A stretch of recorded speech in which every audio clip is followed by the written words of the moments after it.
Nothing in the world is more dangerous than sincere ignorance and conscientious stupidity. Martin Luther King Jr. Bending, Not Breaking. The Dragon Prince Edition. Season 3, Episode 2. The Crown.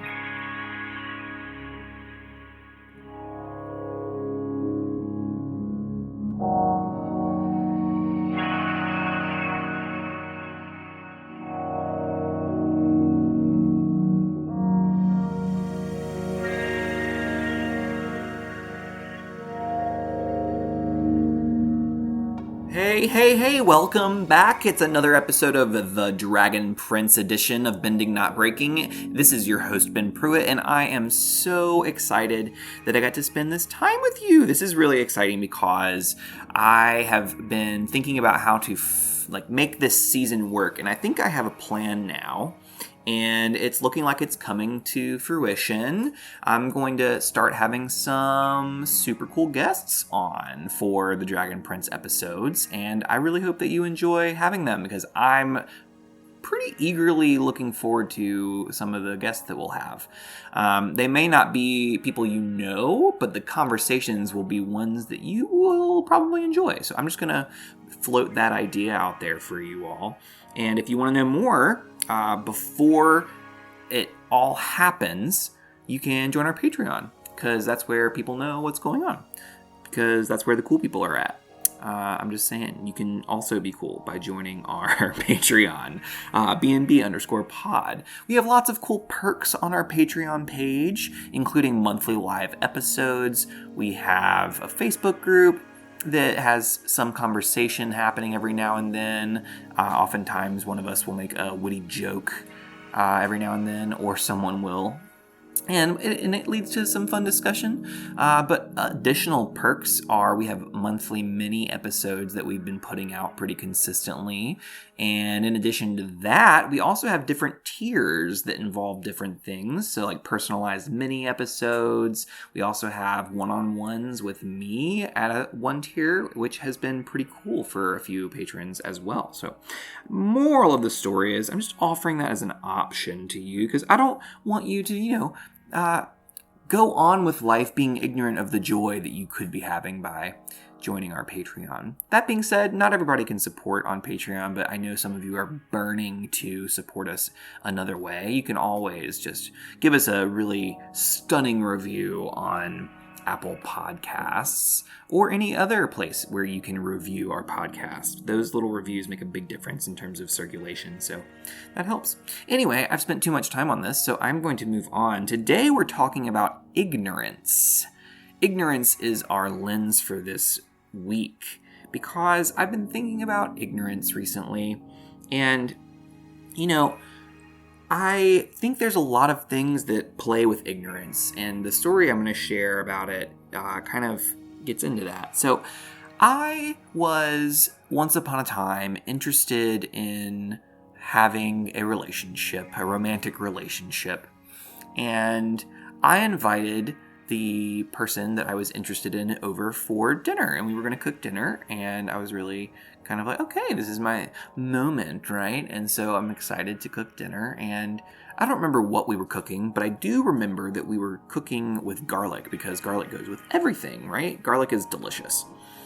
And at this point, I was, a young lad in college, and I didn't know all the joys of cooking that I claim to know now. And one of the things was how to use garlic. So for those of you who don't know, garlic is best utilized in certain types of cooking when it is minced and crushed versus when it is sliced. And the reason is it gets a different level of the juices out when you crush it versus when you slice it.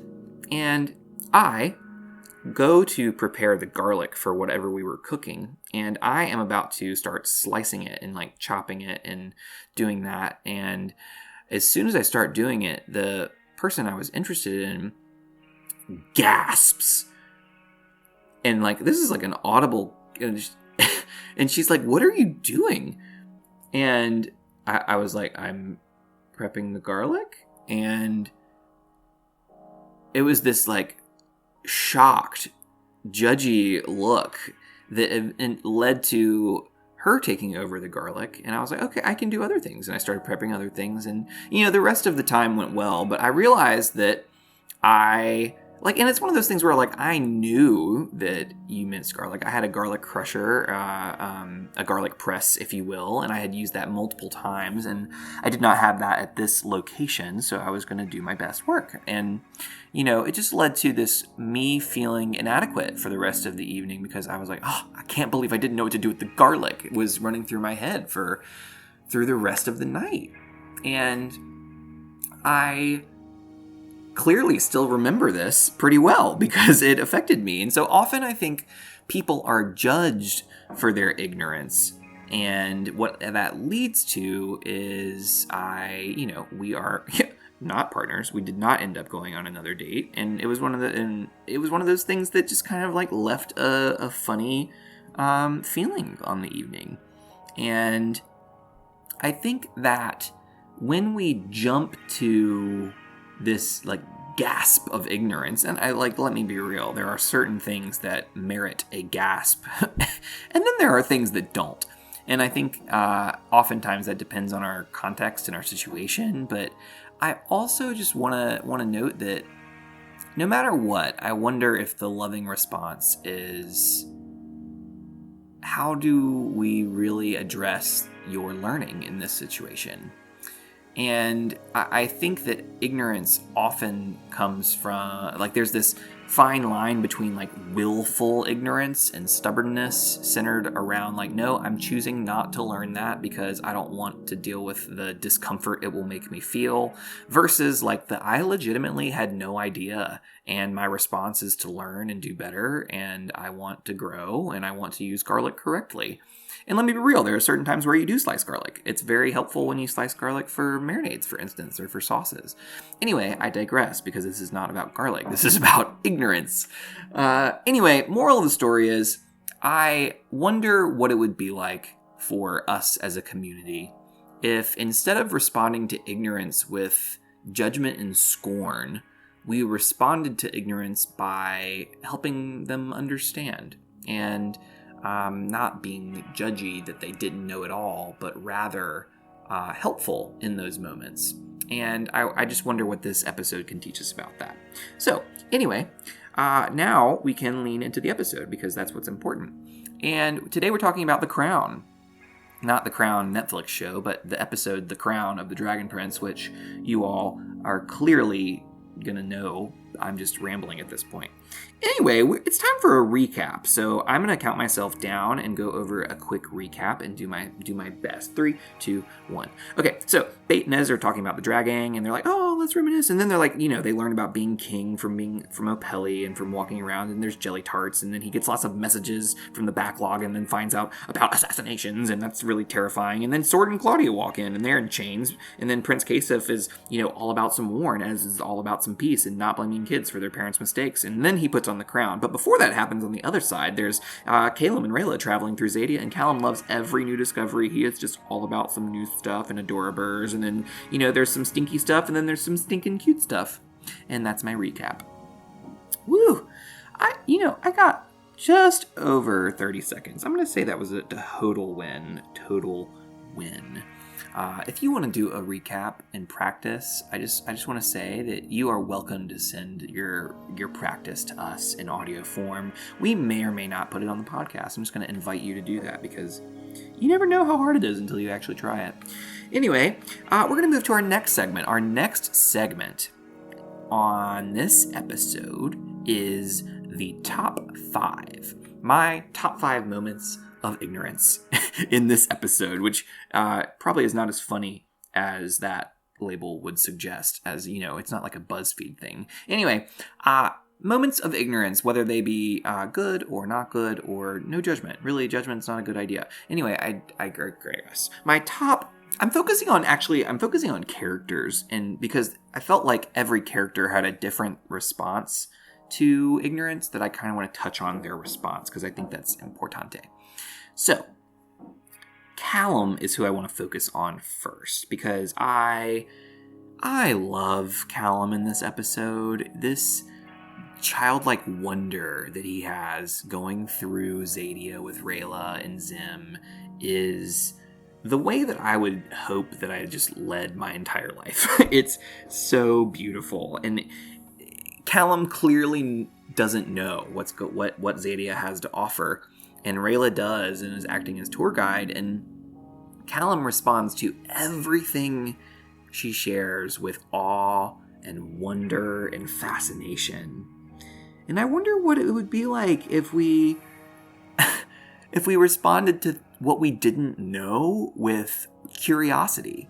I wonder what it would be like if we were like, tell me more. I want to know more. I want to learn about all of this. And I find it just really beautiful.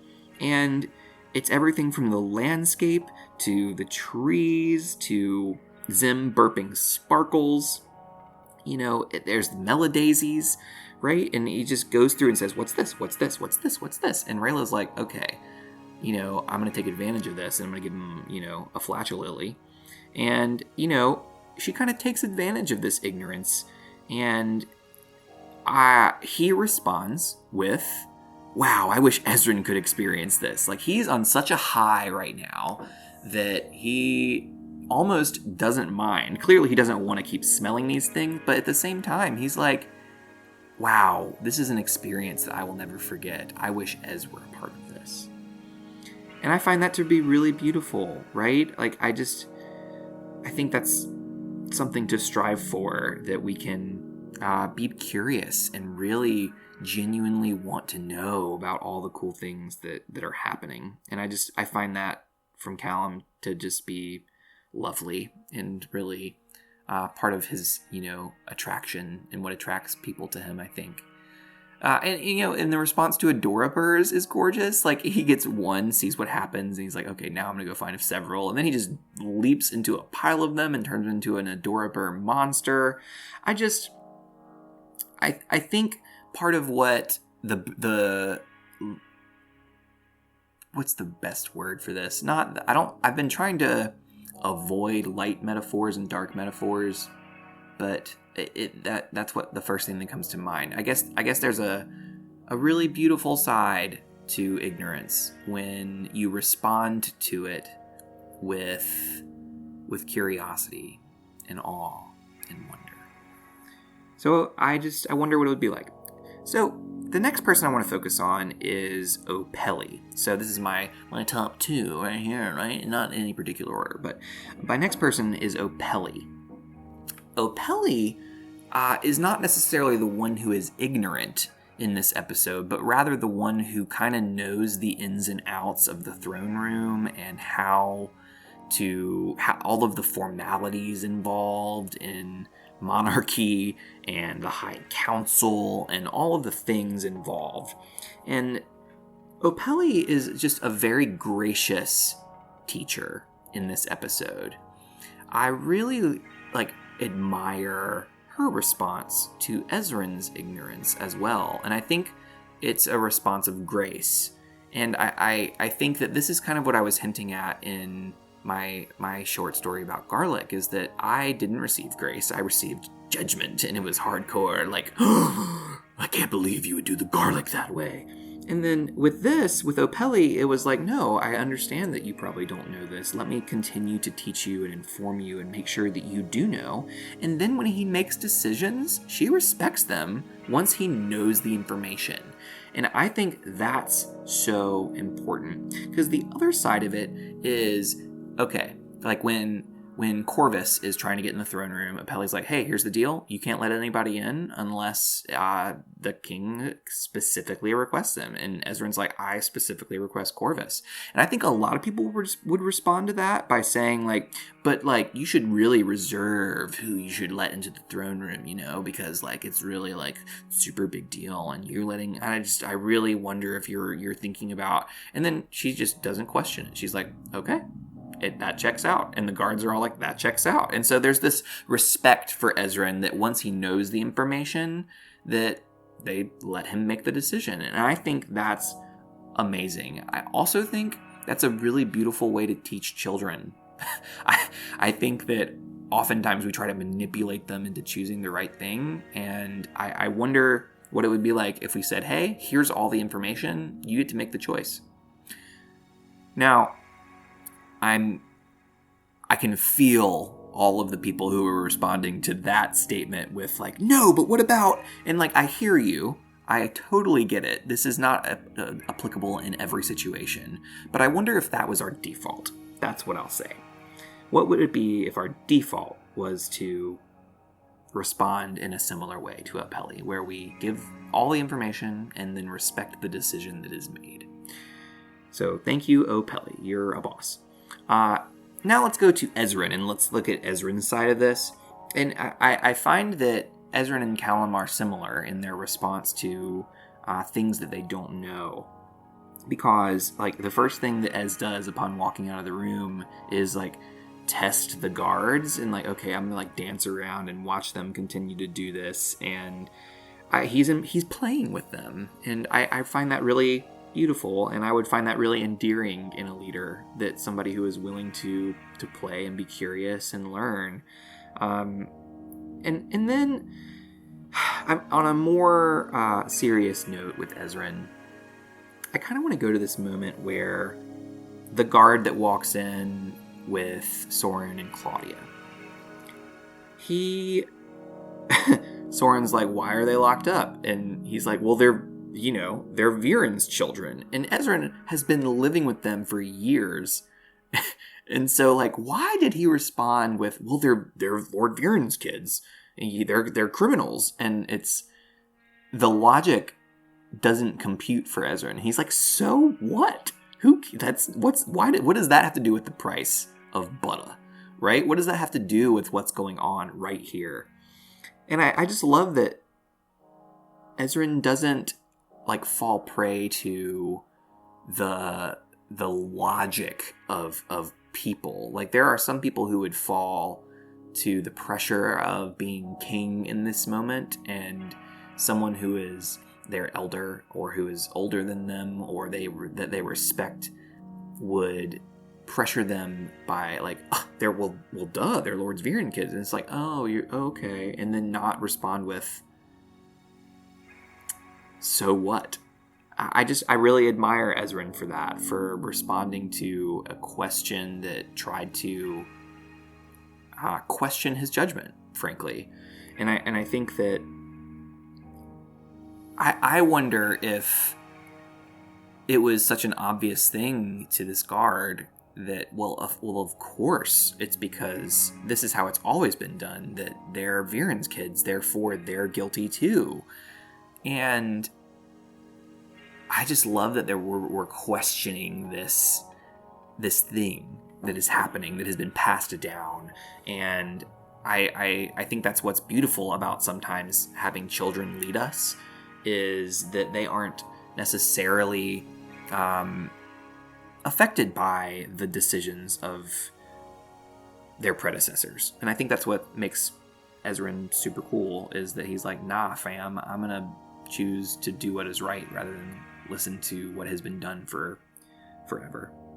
So I think that's a beautiful way to consider what's going on as well.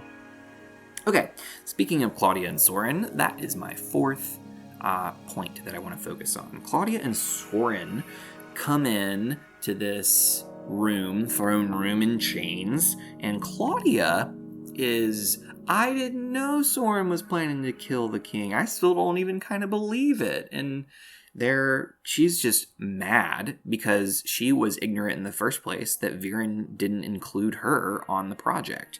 And there's also this, like, I'm not willing to believe it yet, so this is all a misconception. Nobody should act harshly because of all the things that are going on. And looks at Ez and is like, Ez, you know me, you love me. And then Ez is like pressured by all the people to be like, hold on, let's wait till you get more information. And I kind of love this whole moment, because we should not make decisions without all the information, right? I mean, and granted, we will never have all of the information. Let's be frank about that. We will never have all the information, and we got to do the best with what we got, right? So I just appreciate that Ezran is saying, I can't make this decision right now. I need time to think. And I think that is a really beautiful thing to ask for. So when we are when we feel like we don't have all the information, when we feel we are ignorant in some way, saying, hey, I don't have all the information, I need more time. I think that's a really helpful tool to have in our toolbox, because I often feel pressure of like, well, I don't know, but you have to make a decision now. It's like, or what if we waited to make a decision? Just a little bit, right? And so I think that, again, that doesn't always apply. We have to weigh what is urgent versus what is important. And sometimes that merits a decision immediately. And that's tough to discern sometimes. But when we can take time, I think that's probably a good option to consider when we don't have information. Okay. All right. For my fifth, I'm going to focus back on Ez, but I'm going to bring in Prince Kasif into the mix. One of the things I've been thinking about ignorance is, like, what are the things that ignorance plays with? One thing I'm noticing on one side that it plays with is like curiosity, right? If your response to being ignorant is being curious, then I'm like, cool. That's a good way to respond, right? Another way to think about it is, what's the not so great response to ignorance is like, no, I'm going to double down on what I don't know. And I'm going to say, no, this is how it has to be or else. And I just think that Prince Kasif is, and maybe I'm looking a little bit into next episode, he's, doubling down and going to go to war, right? He's like saying, hey, bro. Now, we don't necessarily see that. So the reason I bring it up, this moment with them, is because Viren is clearly not focused on proper succession of leadership here. He was thinking that he was not going to go to jail. But I think proper succession of leadership involves sharing important details for the success of those the leader is serving. And even in ideal situations, when there is transfer of leadership, there is not a lot of communication. And so this is an example of why communication is really important about what are the decisions that the prior person made. And I really wish that there had been a list for Ezran saying, hey, these are the things that really need attention now.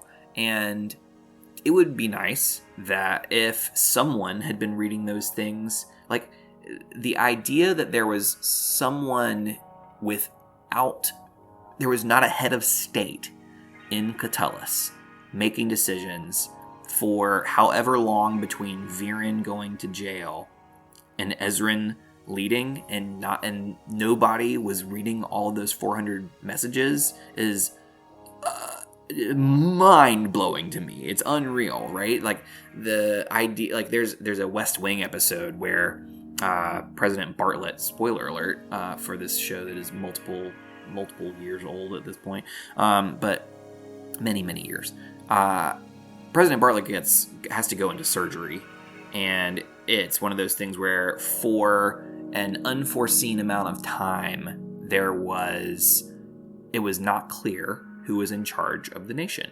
because President Bartlett hadn't signed the thing that makes it so the vice president was in charge, and all the things. And even then, I think it was an episode where the vice president had recently been fired. So it was like, oh my goodness, the Speaker of the House is supposed to be in charge now. What do we do? And so moral of the story is, like, it is terrifying to think that something could go down in that span of days where, what do you do? Who's in charge? No one? Uh-oh, that's terrifying. So I think that part of one of the things we can do to combat ignorance is to kind of really hone in on the gaps in our organizational structures. And I think this is a completely different side than we normally go down in the podcast, but I do really think that we can avoid ignorance if we do our best to maintain proper succession of leadership, right? And that's not always possible, but when it is, I think that it leads to a much smoother transition. And again, that was not the intention of Viren at all, so I might be reaching. That being said, so it goes. The other kind of thing about this is, these messages, the music is really telling around this idea of ignorance being blissful, right? Before the messages are read, music is like playful and like do, and that's super cool. And then as soon as they start reading these messages, like it goes dun dun, and that's not literally what happens, but it's gets somber and ominous and uh-oh music. And I think that the music is kind of helping us realize that ignorance is bliss. When we don't know what's going down, it feels good, but it doesn't mean that it is good. And I think we have to ask ourselves, would we rather know or would we rather not know? And, it might, I think that Sunshine is a big proponent of this message, but we can either do a proper amount of work on the front end, or we can do an inordinate amount of work on the back end. And I think that when we choose ignorance, we are opting for the latter. And so I will pause there and say that it's time for a musical break, and we'll come back shortly, and it will be all kinds of joyful for our next episode. Or not episode, next segment. Excuse me.